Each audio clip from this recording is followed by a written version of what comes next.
Kagigising ko lang. Grabe. Tapos mababalitaan mo, ipinapaaresto raw ang leader ng INC dahil sa economic sabotage. Pati pala daw ang Philippine Arena, ipapaimbestiga daw ni Matibag. 9645.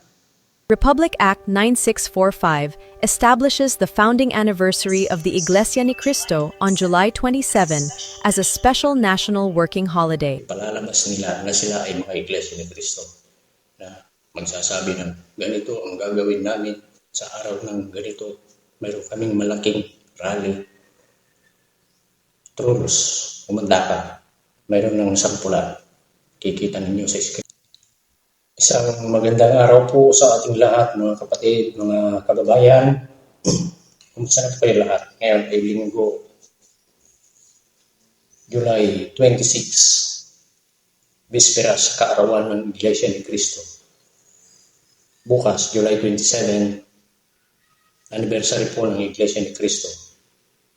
At yan po ay nailagay na sa batas. Makikita po ninyo sa screen na mayroong special working holiday tuwing July 27. Holiday po iyan, subalit may pasok. May mga nagko-comment, may nabasa ako na kapag pumasok daw, nagtrabaho daw, babayaran daw sila ng Iglesia ni Cristo. Hindi po totoo yun. Walang nakalagay na ganyan sa batas. Paninira lang yan. Bago natin tuloy yung ating video ay nais ko muna bumati sa lahat po ng mga kapatid ng happy 112 years anniversary Iglesia ni Cristo sa buong mundo. Kumusta na po kayo lahat? Yung mga kapatid na nasa iba't ibang panig ng mundo, mag-iingat po tayo lagi. May mga nagko-comment sa ating video, mga kapatid. Maraming salamat po. Hindi ko na kayo maisa-isa kasi baka may magseselos. Pagamat may mga ilan na mga kapatid na nagko-comment na nandun po sa ibang bansa. Maraming salamat po. Ngayon, tuloy na tayo sa ating video. Gaya nga ng ating nabanggit kanina, anniversary ng Iglesia ni Cristo. May mga nagpapakalat, mga fake news tungkol sa gawain yan. Iniisip ng mga trolls, unahin muna yan natin yung mga trolls. Iniisip ng mga trolls na yun lamang ang gawain ng Iglesia ni Cristo. Yung anniversary bukas. Nasa isipan nila. Palibhasa, hindi sila totoong Iglesia ni Cristo. Hindi nila nalalaman yung mga aktibidad sa loob ng Iglesia ni Cristo araw-araw. Araw-araw may gawain ang Iglesia ni Cristo. Hindi lamang sa July 27. Napakarami. Paano na ipaparating yan? Yung mga gawain na yan. May mga purok grupo ang bawat lokal. Depende po sa kadami ng serial number. Kung halimbawa umabot ng 1,000 ang miyembro, marami rin yung purok grupo. Minsan, kung maliit, mga nasa 200 lang, lalo yung mga nasa probinsya, 200, 300 na magagawin namin sa araw ng ganito. Mayroon kaming malaking rally. Trolls, umanda ka. Mayroon ng sampula. Kikita ninyo sa screen. Trolls. Yan o. Ang bawat gawain sa Iglesia ni Cristo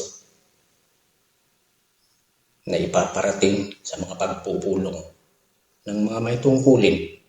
Yung mga may tungkulin, ipinaparating linggo-linggo sa kanilang mga nasasakupan. At sa tuwing pagsamba, ipinaparating yung mga dapat malaman sa mga kapatid.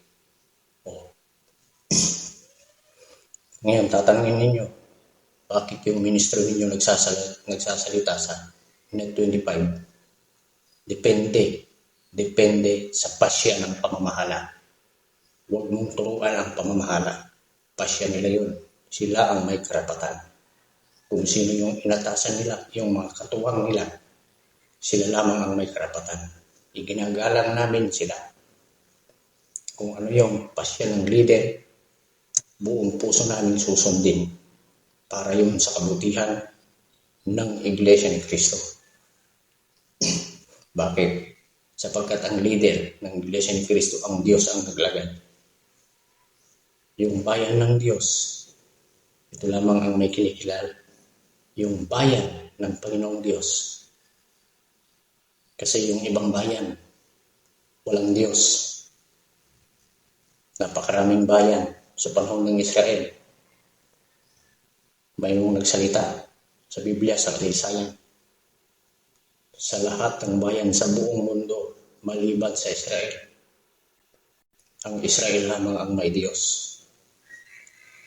Ibig sabihin, yung bayan lang ng Diyos ang may karapatan tumawag sa Kanya, maglingkod sa Kanya, magsagawa ng pagsamba, totoong pagsamba. Ang Panginoong Diyos ang pumili. Sa panahong Kristiyano, may bayan din ang Panginoong Diyos. Mayroon siyang kinilalang bayan. Mayroon siyang itinatag na bayan. O, nasaan yung bayan? Nandun sa katawan. Kaninong katawan? Katawan ni Kristo. Para maliwanagan ka, makinig ka sa mga doktrina. Ikaw na basher. Na-missionan kita.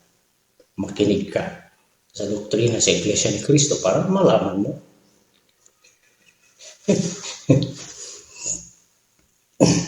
Yan, katulad ng nabanggit ko, yung mga trolls, umanda na kayo. Hindi na panahon ng pananahimik. Maaaring sabihin na naman nyo, nasa Biblia, yung pag binato ka ng bato, batuhin ka. Pag binato ka ng bato, batuhin mo ng tinapay. Nasa Biblia. Totoo. Nasa Biblia yun. Pero ang Iglesia ni Cristo nagwa-warning. Sinasabihan yung mga gumagawa ng labag sa doktrina ng Iglesia ni Cristo. Pag hindi tumigil, pag hindi nagbagong buhay, dinadala ng Iglesia ni Cristo sa pamahalaan. Gobyerno ang hahabol na sa inyo, hindi na Iglesia ni Cristo. Kaya si Epifanio Labrador, tago ng tago. Kasi gobyerno na ang humahabol sa kanya. Lahat ng mga kumakalaban sa Iglesia ni Cristo, lahat ng nagbibintang ng kung ano-ano, gobyerno na ang gumagawa. Kasi doon, pinasa ng Iglesia ni Cristo ang batas na sa pamahalaan. Nakukuha ninyo yung ibig kong sabihin. Hindi po nagsasariling kalooban ng Iglesia ni Cristo na gagalaw sa kanyang sarili. Hindi po. Sinusunod yung due process. Rule of law. Binabanggit ninyo yung kapag binato ka ng bato, batuhin mo ng tinapay. Bakit kayo na nagtatanggol sa mga magnanakaw na mga politiko? Ha? Mga magnanakaw ng mga politiko, ipinagtatanggol ninyo. Nung pinuna sila ng mga tunay na sumusunod sa batas, sinabi ng isang senador, mali yung mga ginagawa ninyo, bayan ang kawawa. Ipinakulong ninyo yung isang kawawang senador na nakikipaglaban sa katwira. Tapos sasabihin ninyo sa amin, pag binato kayo ng bato, batuhin ninyo ng tinapay. Nakukuha ninyo yung ibig sabihin. Kaya huwag ninyong lubitin yung salita niya. Ito, meron akong ipapanood sa inyo. Nanggigigil ako. Pero unahin muna natin to. Ayan. Kasi sinasabi nila na yung gagawin sa 27, yun lamang daw ang gawain ng Iglesia ni Cristo. Magkakaroon daw ng rally. Wala namang ipinahayag sa mga pagsamba. Walang ipinaabot sa mga puro grupo. Ang ipinaabot, anniversary. Mayroong pamamahayag bukas, July 27. Mamayang gabi, alas 10 magsasagawa ng sama-samang pagpapanata. Pagkatapos nun, hindi lamang dito sa Pilipinas, buong Iglesia ni Cristo, sa buong mundo, may panata. Alas 10 ng gabi. Pinaabot yun sa pagsamba. Tapos, sasabihin ng iba, yun lang daw ang gawain, yung anniversary. Nauulit ko, yung anniversary po ay naisa batas. Nasa tawag nito, Republic Act number 9645. Republic Act 9645 establishes the founding anniversary of the Iglesia ni Cristo on July 27 as a special national working holiday. Special working holiday. May trabaho, may pasok. Pero sa Iglesia ni Cristo, kung empleyado ka sa pamahalaan, magpaalam. Dadalo sa anniversary. Meron pa. Ito, pinanggigigilan ko ito. Mga kababayan, di ko alam kung totoo itong balitang ito. Pati pala daw ang Philippine Arena, ipapaimbestiga daw ni Matibag dahil dun sa SEA Games. Si Matibag gustong ipaimbestiga yung Philippine Arena. Anong dahilan? Hindi natin alam. O baka niinggit. Kasi yung Philippine Arena, pinakamalaking arena sa buong mundo. Iglesia ni Cristo ang may-ari. Tuloy natin itong video. Philippine Arena. Talagang iba na yung utak nito. Iba na talaga. Si Matibag. Gawin mo na, Matibag. Baka mayroon kang makuhang anomalya sa iyong investigasyon. Hindi mo alam na ipatayo yan sa pamamagitan ng abuloy sa Iglesia ni Cristo. Magkano ang abuloy? Piso-piso lang bawat miyembro. Ilan ang miyembro ng Iglesia ni Cristo? Hindi lamang dito sa Pilipinas, sa ibang panig ng mundo. Nakapagpatayo ng ganyang kalaki tapos i-imbestigan. I-imbestigan mo. Alam po ninyo, nung itinatayo yan, Philippine Arena, maraming gustong humadlang. Noong panahon na yun,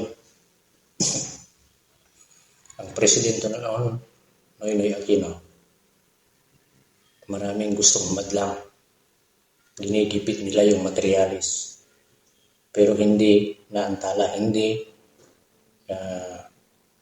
nila naipahinto. Hanggang ngayon, tuloy-tuloy na nagagamit. Yung mga gustong humadlang noon, ewan kung nasaan na sila. Yung isa nagkaroon ng karamdaman ng babatikos. Binabatikos niya ang iglesia. Binabatikos niya ang iglesia.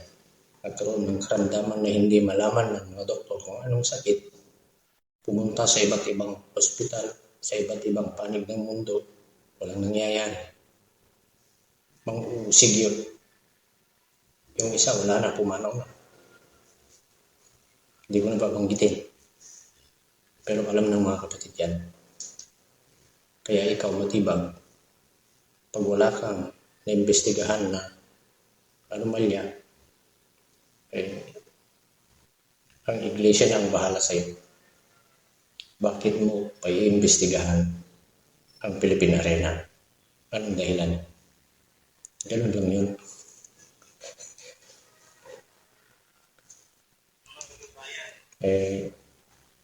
Hindi lang yung Philippine Arena ang gustong paimbestigahan. Ito ang talagang kinakukulo ng aking dugo, yung pakiramdam. talagang umiinit ako rito. Kasi napabalita noon na yung sentral papasukin kasi di umano doon nagtatago si Bato de la Rosa. Ngayon, iba na naman.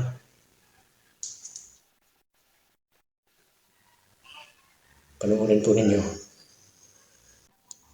Mula ito sa Facebook page ni Bong Gonzales. Panoorin po ninyo, mga kapatid, mga kababayan. Ay nako, gagigising ko lang. Grabe. Tapos mababalitaan mo, ipinapa-aresto raw ang leader ng INC dahil sa economic sabotage. Leader ng INC, papa-aresto. Ang leader ng INC, kapatid ni Eduardo V. Manalo. Sinong magpapa-aresto? Anong dahilan?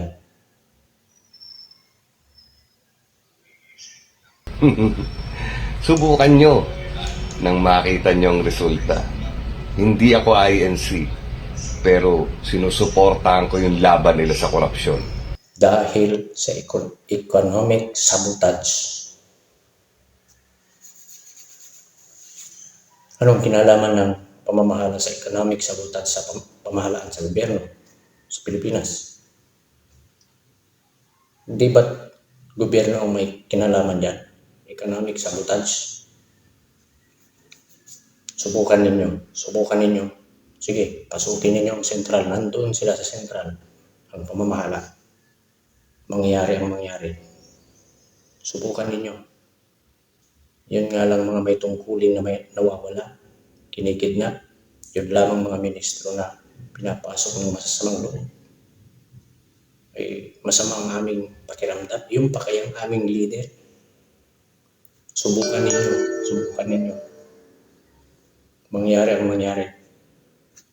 Dahil sa sinasabi niyo yung economic sabotage, sino ba ang nasa pamahalaan?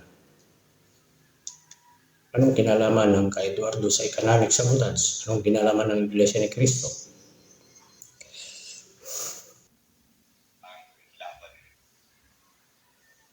Hindi yun miyembro sa Iglesia ni Cristo. Pero sabi niya, sige, gawin ninyo. Kaya ninyo, sige, gawin ninyo. Nandun lang sila sa sentral. Sino ang papasok diyan? Bakit aarestuhin? Anong dahilan? Napakawalang hiya ninyo. Hindi ko alam kung totoo yun. Yung balitang yun. Malaki yung kanyang followers. Kaya hindi ako naniniwala na yun ay gawa-gawa lang niya. Saka may edad na yung nagsalita niya. Hindi ako naniniwala na gawa-gawa lang. Na content lang. Marami na siyang video. May edad na. Malaki yung kanyang followers. Kaya siguro mayroon siyang nabalitaan. Sabi nga niya, sige, gawin ninyo. Kaugnay nito, yung video niyan. May mga gumagamit na mga trolls. Na di umano. Sila ay mga Iglesia ni Cristo. Pero hindi mo mapapatunayan na sila ay mga Iglesia ni Cristo. Ginagamit nila ang Iglesia ni Cristo para maggawa ng content, mag-post ng kung ano-ano. Tapos ang layunin ay siraan. Nagpapanggap. Kaya humanda na kayo. Nakukuha ba ninyo yung ibig kong sabihin? Nananahimik ang Iglesia ni Cristo. Tapos, igaganyan ninyo ang pamamahala. Pagbibintangan ninyo dahil sa economic sabotage. Ano ba ibig sabihin ng economic sabotage? Baka hindi ninyo alam. Buti ay basahin po natin kung ano ang economic sabotage. Makikita po ninyo sa screen. Economic sabotage refers to deliberate illegal acts such as large-scale smuggling, hoarding, profiteering, and cartel operations designed to disrupt a country's economy, manipulate market prices, or threaten national food security for illicit financial gain. Anong ginalaman ng iglesia doon sa binibintang ninyo economic sabotage? Ang iglesia ni Cristo, daming ginagawang pagtulong, paglinga, hindi lamang sa mga miyembro, sa lahat ng mamamayan na nangangailangan. Tapos, pagbibintangan ninyo yung leader, yung pamamahala ng economic sabotage.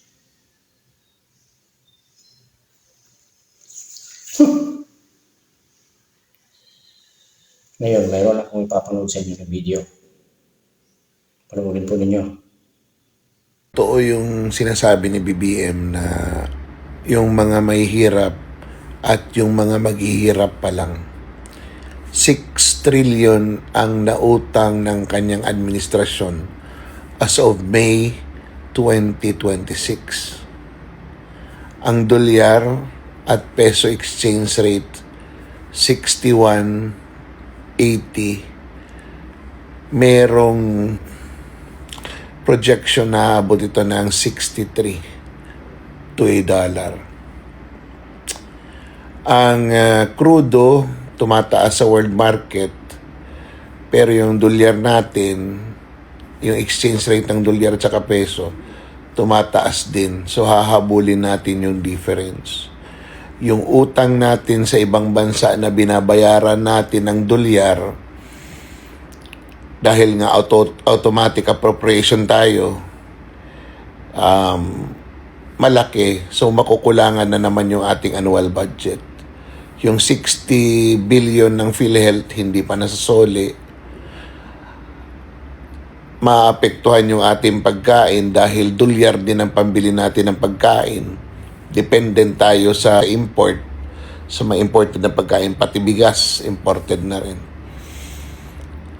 Hindi makapagpataas ng sweldo sa mga manggagawa, hindi rin makapaghingi ng pagtaas ng pamasahe yung mga jeepney driver at saka yung mga nasa transport sector. Tapos, hindi masawata yung corruption sa administrasyon ni Marcos. Walang plano na itigil ito mula sa smuggling, sa mga ahensya ng gobyerno na nakawan, hanggang yung pinakamalaki yung sa flood control. Pero hindi lang yun marami pang iba ang sources ng corruption, lalong-lalo na yung smuggling. Kung magpapatuloy lahat ng ito, hindi lang tayo mababangkarote. Mahirapan bumangon ng Pilipinas. Lumalaki yung agwat ng mahihirap. Naapektuhan na yung middle class. Kaya tama si Marcos, yung middle class na iba, bababa na doon sa mahirap na classification. Congratulations, sir. Pinahirapan mo kami ng todo. Hanggang 2028 ka na lang. Tama na yun.